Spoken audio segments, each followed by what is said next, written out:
Em 2005, o economista indiano Prahalad lançou um livro que se tornou praticamente um movimento. O nome do livro é A Fortuna no Pé da Pirâmide e o subtítulo sugere ser possível erradicar a pobreza e, ao mesmo tempo, lucrar com as pessoas que não têm acesso livre aos bens de consumo.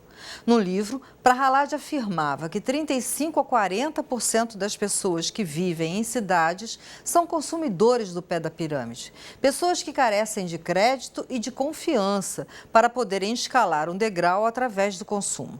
De 2005 para cá, realmente o que se vê é que cada vez mais as classes menos favorecidas estão conseguindo obter produtos, sobretudo através de um sistema de crédito mais fácil.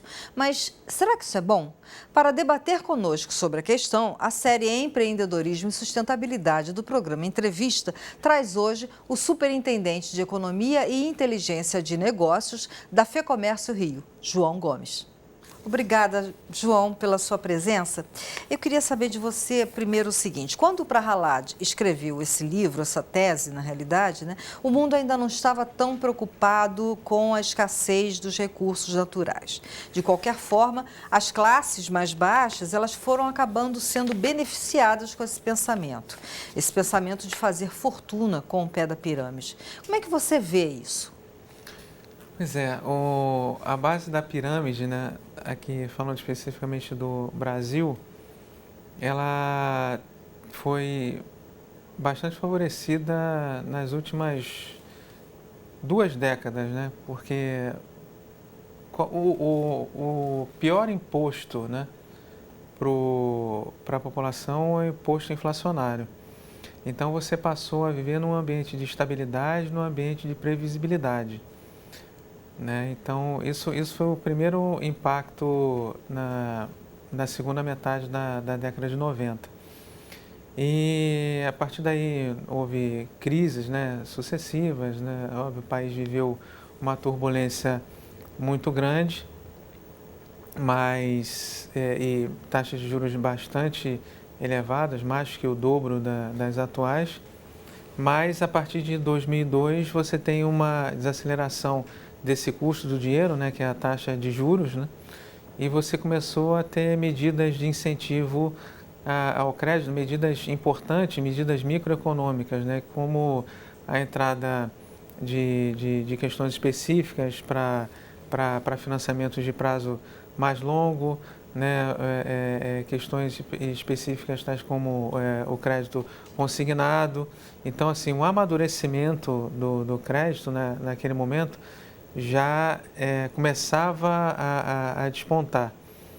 Então, isso tudo fez com que políticas específicas do governo, de transferência de renda, que também fizeram com que houvesse uma alteração da pirâmide e as pessoas pudessem, aos poucos, alterar a sua posição na classe social. Então, isso, aliado a essas possibilidades de crédito que estava, de fato, muito represado e muito aquém do que é hoje e, portanto, mais aquém ainda do que os patamares atuais em relação ao mundo, fez com que a população pudesse entrar de uma maneira bastante significativa no consumo, e culminando em 2010 com o maior crescimento da história. A palavra é inovação. As grandes empresas a aplicam no sentido de buscar inovação tecnológica para seus produtos.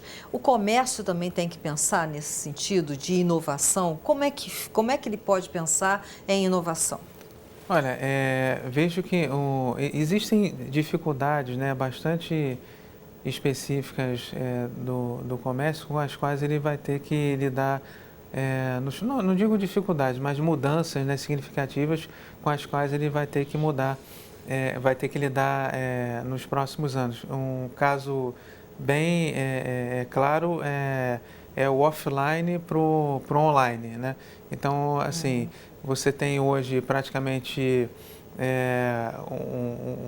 um celular para cada pessoa do mundo, Você tem aplicativos hoje aos montes, você tem uma geração sendo criada agora no total ambiente tecnológico, então essa migração vai ser, clara, já está dada, não tem retorno para essa população de uma faixa etária mais baixa, então eles vão ser consumidores disso. Então, vejo que essa inovação, esse olhar, né, para a necessidade de ter empresas de varejo, atacado de serviços também voltadas dentro do e-commerce, né, é uma tendência que é irreversível, é um tema que vai ter que entrar na pauta como prioridade já já. E nesse sentido, o que pode ser feito para ajudar as empresas de comércio?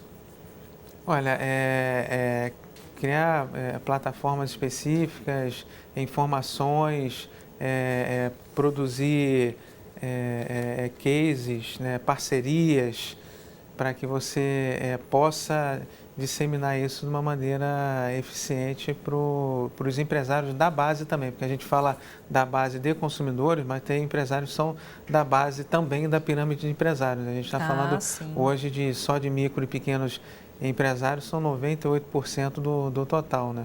Então tem que criar soluções, né, específicas para esse tipo de empresário também. Óbvio que os empresários de grande porte têm maior possibilidade também disso, então são dois ambientes, né? Você olhar para os maiores, né, e ver quais são casos específicos dele para melhorar o negócio e desenvolvimento de soluções para aqueles que são da base. Com o consumismo, vieram também os produtos piratas, né? A FEComércio tem algum programa para conscientizar a população sobre o uso desses produtos? O que faz surgirem tantos vendedores de produtos piratas, João? Olha, a gente tem uma pesquisa nacional, já vai para o seu 8º ano, né? E em vários momentos, né, ao longo dessa história, a gente mandou para organismos competentes as informações, o trabalho compilado, com análise, não só os dados, né, mas análises específicas ali multidisciplinares, entendeu? E fizemos também campanhas específicas em locais de grande circulação, para chamar a atenção dos problemas gerados pelo produto pirata, seja ele para criança, seja ele para o adulto, através de brinquedos, pessoas que compram óculos de grau, pessoas que compram roupas, né, tênis. Então, assim, o boom do consumo, né, fez com que uma população nova entrasse nessa possibilidade de adquirir bens, né? E bens não só formais, né, como também piratas. Então, os dois cresceram. Então, à medida que você tem um amadurecimento, né, desse consumo, né, e essas pessoas comecem a ver os impactos negativos, né, da utilização de um aparelho de DVD, de um brinquedo cuja tinta pode fazer com que o filho passe mal, com a quantidade de chumbo bastante significativa. À medida que ele comece a ter uma interação disso, começa a sofrer os impactos, a tendência é que você tenha uma redução da demanda por esse tipo de produto. Porque é diferente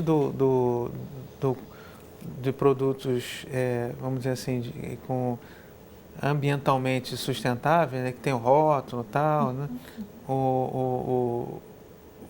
Não comprar um produto, vamos dizer assim, ambientalmente correto, não vai ter um impacto tão visível, né, quanto não comprar um produto pirata, né, porque tem um período de duração média menor. Então, assim, você comprar um spray, sei lá, que tem um impacto na camada de ozônio, qual vai ser a observação do dia a dia por parte do consumidor?